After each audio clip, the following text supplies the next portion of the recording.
apartheid system in South Africa was actually a creation of the Dutch Reformed Church.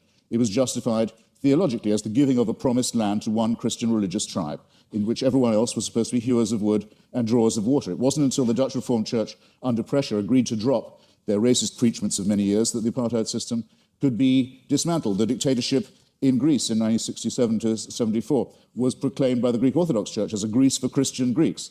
The Russian Orthodox Church at present, maybe this is one of the churches you don't recognize as Christian, I don't know, but it's currently become the bodyguard of the Vladimir Putin dictatorship in Russia. They are now producing, the Russian Orthodox Church, actual icons with halos around them of Joseph Stalin for distribution to extreme Russian nationalists and chauvinists for whom the church has become the spiritual sword and buckler. This, unfortunately, is merely an example of how the church can be used when the scripture is bastardized or people just go for other goals rather than following the scripture in full, I might point out. Yes, the apartheid system did use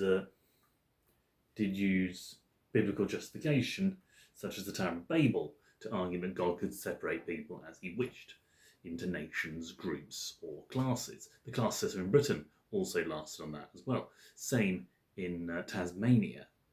However, that you can often see where people go wrong when they ignore certain scriptures, and in fact, where certain icons stand out.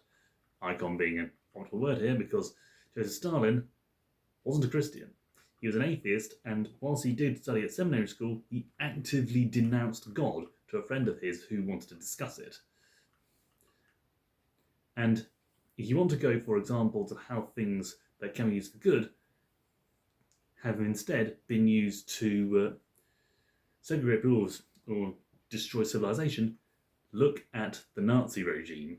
Hitler indeed used Christian rhetoric to support the Nazi regime, but he and others used social Darwinism to back this up and break it down to scientific terms, saying that the Aryan race were the master race. I don't mean the German term.